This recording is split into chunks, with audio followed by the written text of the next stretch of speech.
चलिए, ये जो दिया हुआ गिवन फिगर है, इस फिगर के अकॉर्डिंग ये आइडेंटिफाई करना है। क्वेश्चन नंबर 24 है हमारा बुक का सैंपल पेपर का।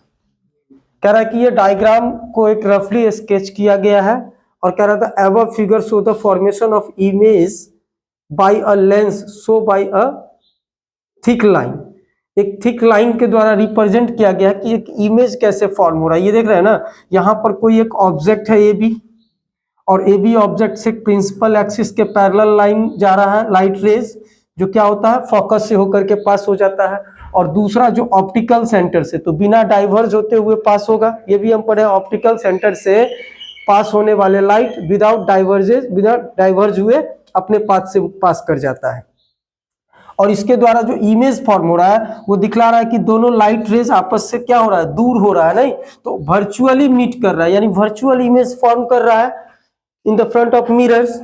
तो अब यहां पूछ रहा है कि analyse the figure and answers the following questions. इन सभी क्वेश्चंस का आंसर्स देना है। पहला नंबर क्वेश्चंस है कि what is the type of lens use, किस तरह का लेंस यूज होगा। तो एक चीज देखिए, दो लेंस हम लोग पढ़े हैं, एक पढ़े हैं कॉन्वेक्स लेंस और दूसरा पढ़े हैं कॉनकेव लेंस। नहीं, कॉन्वेक्स लेंस में हम क्या देखें कि मैक्सिमम सारा इमेज तो रियल बनता है, केवल एक कंडीशन में वर्चुअल इमेज बनता है। कब? जब यानी कि f1 और 2f1 यहां ले लेते हैं, इसी तरह से f2 और यहां पर 2f2 लेते हैं। फिगर में यही देखे थे कि कॉन्वेक्स लेंस में जब कोई ऑब्जेक्ट, केस नंबर 6 बतलाए हुए हैं क्लास में, कि जब कोई ऑब्जेक्ट ऑप्टिकल सेंटर और फोकस के बीच में रहे तो उससे पास होने वाला लाइट रेज क्या होता है, ये तो फोकस से पास हो गया और दूसरा जो ऑप्टिकल सेंटर से जाएगा वो उससे दूर, यानी कि दोनों से जो इमेज फॉर्म होता है वो virtual image in front of the same side में। तो कॉन्वेक्स लेंस का 6 नंबर केसेस जो बतलाए हैं कि जब f1 और इसके बीच हो तो वर्चुअल एंड एनालार्ज भी बना रहा है। हम कॉन्वेक्स में वर्चुअल इमेज केवल एक ही केसेस में पढ़े हैं, जब f1 और ऑप्टिकल सेंटर के बीच हो, और बाकी वर्चुअल इमेज किस में बनता है, कॉनकेव लेंस में। कॉनकेव लेंस जो है सो वर्चुअल तो बनाता है लेकिन हमेशा क्या करता है, डिमिनिश्ड, मतलब छोटा करके फिगर को दिखलाता है। दो ही केसेस देखे थे कि एक ऑप्टिकल सेंटर के बीच हो या कहीं पे इनफाइनाइट में रहे, तो डॉट स्ट्रक्चर या फिर इनफाइनाइट से लेकर के लेंस के बीच कहीं भी रहेगा तो वर्चुअल एंड डिमिनिश्ड बनाता है। कौन? कॉनकेव। लेकिन कॉन्वेक्स क्या करता है, रियल इमेज फॉर्म करता है। केवल एक केस में एफ से लेकर के ऑप्टिकल सेंटर के बीच जब रहेगा तो वर्चुअल इमेज फॉर्म करने का काम करता है, और एनालार्ज करके भी दिखलाता है।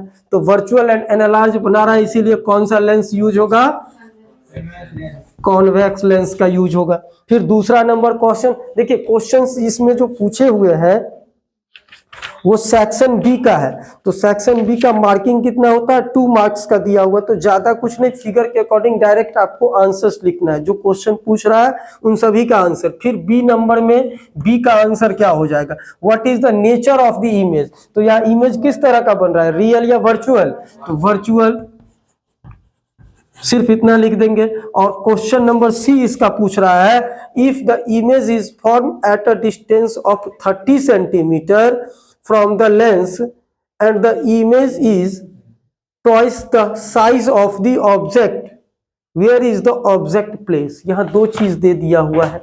क्या चीज, कि इमेज जो फॉर्म हो रहा है उस इमेज का डिस्टेंस कितना है, 30 सेंटीमीटर। तो थर्ड नंबर में गिवन है, इमेज डिस्टेंस को हम किस चीज से रिप्रेजेंट करते हैं, v से। तो v यहां पर क्या है, निगेटिव है या पॉजिटिव है, साइन कन्वेंशन के अकॉर्डिंग लेफ्ट साइड में है तो निगेटिव है, -30 सेंटीमीटर, नहीं। और दूसरा क्या कह रहा है, image is 30 centimetre from the lens and the image is twice the size of the object. Object के साइज का डबल है, यानी मैग्निफिकेशन कितना दिया हुआ है, 2 दिया हुआ है। इसका मैग्निफिकेशन का साइन निगेटिव होगा या पॉजिटिव, पहले ये बतलाइए। तो u भी निगेटिव, v भी निगेटिव, बोथ आर नेगेटिव। लेंस में हम मैग्निफिकेशन इज इक्वल टू क्या पढ़े हैं, V बाय U पड़े हैं। यहाँ दोनों निगेटिव, क्योंकि U तो निगेटिव होगा ही, लेंस के इधर है तो U भी निगेटिव होगा, अब V भी निगेटिव है, तो दोनों का वैल्यू यहाँ देखिए, V का वैल्यू कितना है, V का वैल्यू -30 और U फाइंड करना है, इज इक्वल टू कितना दिया हुआ है 2। मैग्निफिकेशन पॉजिटिव हो जाता है, वर्चुअल इमेज का मैग्निफिकेशन क्या हो जाएगा, पॉजिटिव हो जाएगा, ध्यान रखना है। तो मैग्निफिकेशन 2 है, यहां पर ले जाइए U को, तो यहाँ क्या हो जाएगा -30 बाई में 2 इधर आएगा, U इधर आएगा, कैंसिल होकर के कितना आ गया 15, यानी कि U का वैल्यू -15 आंसर हो जाएगा। Distance of the object from the mirror, sorry lens, lens से ऑब्जेक्ट का डिस्टेंस कितना हो जाएगा 15 सेंटीमीटर।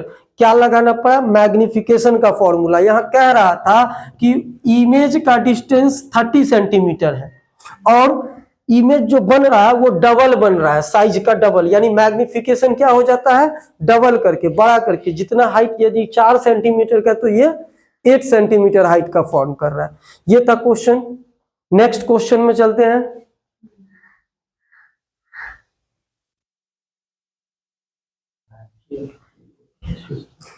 चलिए नेक्स्ट क्वेश्चन हमारा क्या है 25 नंबर में, कि एक सर्किट डायग्राम दिया हुआ है और इससे आंसर्स देना है।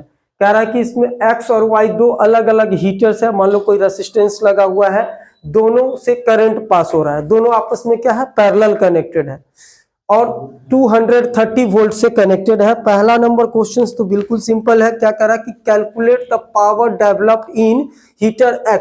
फर्स्ट नंबर में देखो पावर इन X में कितना पावर होगा, तो पावर इज इक्वल टू हम लोग क्या पढ़े हैं VI, नहीं ना पढ़े हैं। तो यहां पर करंट लिख दिया है कि करंट X रेसिस्टेंस से जो करंट पास हो रहा है वो करंट कितना है 3.5 एम्पियर है और हम पैरेलल में कनेक्ट किए हुए हैं, तो पैरेलल में वोल्टेज क्या होते हैं दोनों के लिए सेम होगा। तो यहां पर VI इज इक्वल टू इसका वोल्टेज कितना 230 इंटू I का वैल्यू कितना लेंगे 3.5 करेंगे, नहीं पॉइंट हटेगा तो 10, ये 0 से 0 कैंसल्स, इसको मल्टीप्लाई कीजिए पावर आ जाएगा इतना वॉट में, नहीं कितना हो गया 23 और 35 है ना, 23 मल्टीप्लाई 5 3 जा 15, 1 कैरी 10 1 11, 3 3 जा 9, 3 2 जा 6, 5 0 6 1 7 1 800 5 1, नहीं। फिर नेक्स्ट में कह रहा है सेकंड नंबर में कि if the resistance of X is double that of the Y, calculate the current in heater Y। Heater Y में कितना करंट पास होगा, इसके लिए पहले हीटर का क्या चाहिए रेसिस्टेंस चाहिए। तो Y हीटर का जो रेसिस्टेंस है वो क्या है इसका आधा, क्योंकि X के अंदर क्या कर रहा है resistance of X is double of the Y। तो let resistance of Y equal to X, तो Y is equal to R मान लेते हैं। Y का रेसिस्टेंस हम कितना लिए R लिए, तो कह रहा X का रेसिस्टेंस क्या है उसका डबल है। So resistance of, so R of या रेसिस्टेंस ऑफ X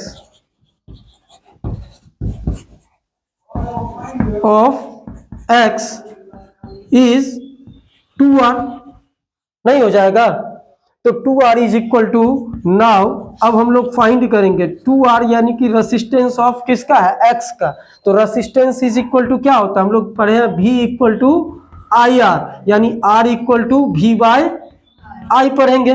तो किसका रेसिस्टेंस निकाल रहे हैं X का रेसिस्टेंस निकाल रहे हैं। तो X का रेसिस्टेंस फाइंड करने के लिए क्या करना होगा, X से मतलब हीटर X से कितना वोल्टेज पास आउट हो रहा है 230 वोल्ट पास आउट हो रहा है अपॉन 230 बाई में इससे करंट कितना पास हो रहा है ये भी दे रखा हुआ है, कितना है 3.5। तो इसको कैलकुलेट करेंगे तो क्या हो जाएगा ये पॉइंट, चलिए R निकालना है क्योंकि हमें Y का रेसिस्टेंस पता, Y का करंट पता करना है। Y के करंट को फाइंड आउट करने के लिए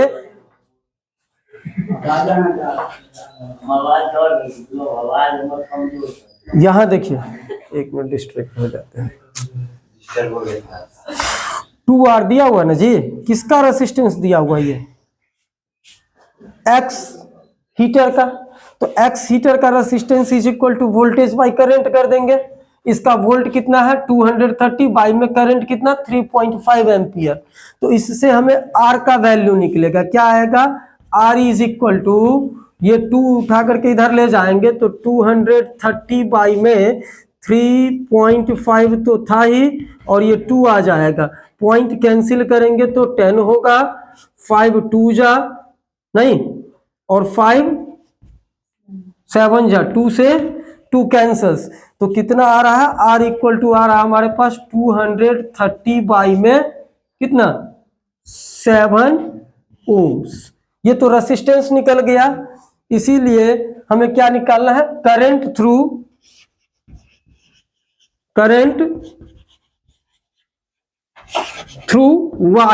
Y से करंट कितना पास होगा? तो करंट इज इक्वल टू क्या हो जाएगा? इसी फॉर्मूला से ले लेंगे। I इक्वल टू क्या हो जाता है? V बाय R नहीं होगा? तो यहां पर V पोटेंशियल, मतलब Y हीटर के लिए पोटेंशियल डिफरेंस V कितना है?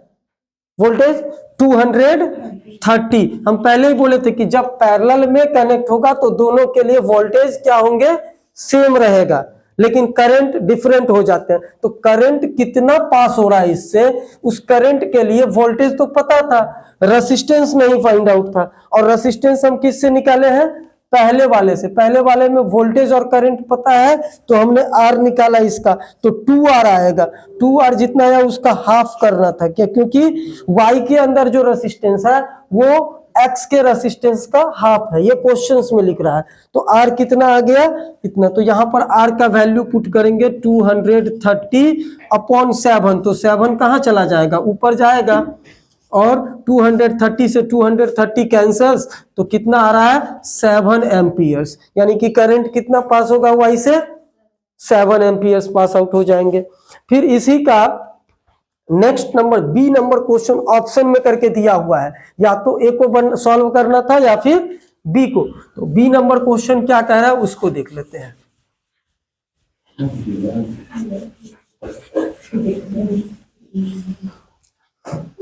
चलिए, बी नंबर क्वेश्चंस में फिर एक सर्किट डायग्राम दिया हुआ, कह रहा था above figure show that the X and Y connected in series into a battery. अब यहां पर दो रेसिस्टेंस को सीरीज में कनेक्ट कर दिया, तो सीरीज में जब कनेक्ट करेंगे तो क्या होगा? वोल्टेज का डिवीजन होगा। सबसे पहले एक सर्किट बना लेते हैं बी वाले के लिए। बी के लिए कह रहा है कि एक बैटरी से इस तरह से कनेक्टेड है,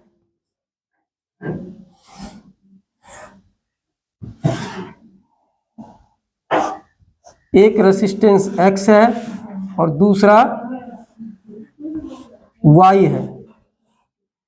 X और इसको Y से रिप्रेजेंट कर देते हैं। इसका रेसिस्टेंस कह रहा R है, इसका रेसिस्टेंस डबल है।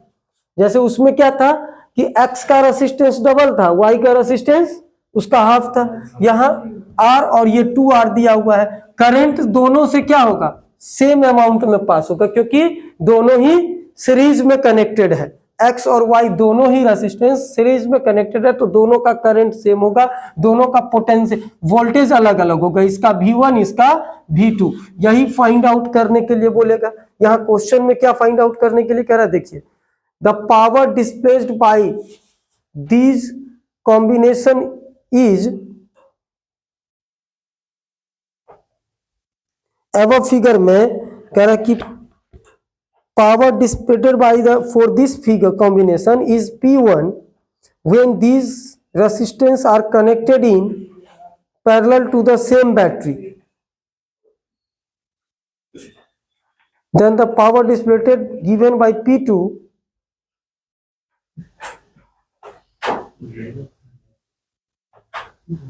when the resistors are connected in parallel to the same battery, then the power dissipated is given by P2, the power distributed for the combination is P1। अभी जो ये connected है इसका total power कह रहा है P1 है, और जब इसी को हम क्या कर देते हैं, पैरेलल में कनेक्ट कर देते हैं, तब इसका पावर कितना हो जाता है, P2 हो जाता है। तो पावर इज इक्वल टू क्या पढ़े हम लोग,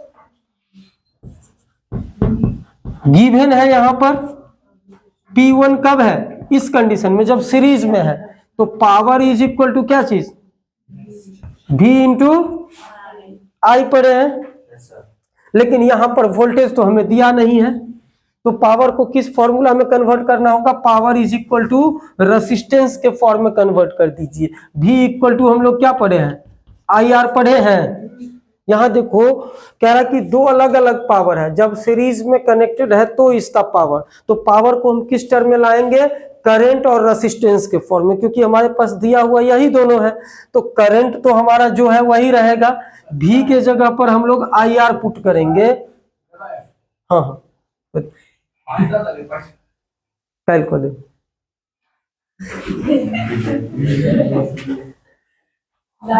तो यहां पर देखो इसके लिए टोटल रेसिस्टेंस कितना हो जाएगा जी, जब सीरीज में कनेक्टेड होंगे तो टोटल रेसिस्टेंस कितना, पहले तो ये चीज फाइंड आउट हम कर लेंगे। In series combinations P1 is the power in series combination, तो सीरीज कॉम्बिनेशन का पावर है, तो टोटल रेसिस्टेंस कितना है, total is equal to R plus में 2R, सीरीज में तो डायरेक्ट ऐड करते हैं ना, तो 3R आ रहे हैं।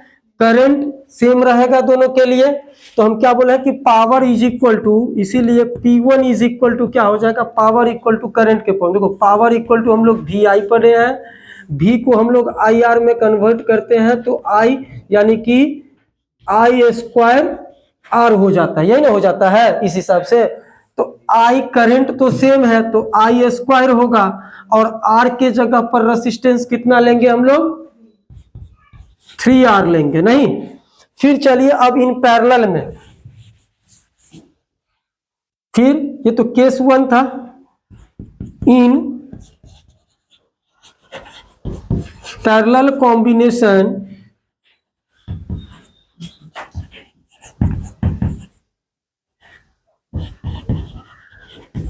पावर इक्वल टू क्या दे दिया हुआ है, P2 से रिप्रेजेंट कर दिया गया है, कि जब इसी रेसिस्टेंस को हम पैरेलल कंबाइंड कर दें, तो जब पैरेलल कंबाइंड कर देंगे तो टोटल इसके अंदर पास होने वाला टोटल रेसिस्टेंस कितना हो जाएगा, टोटल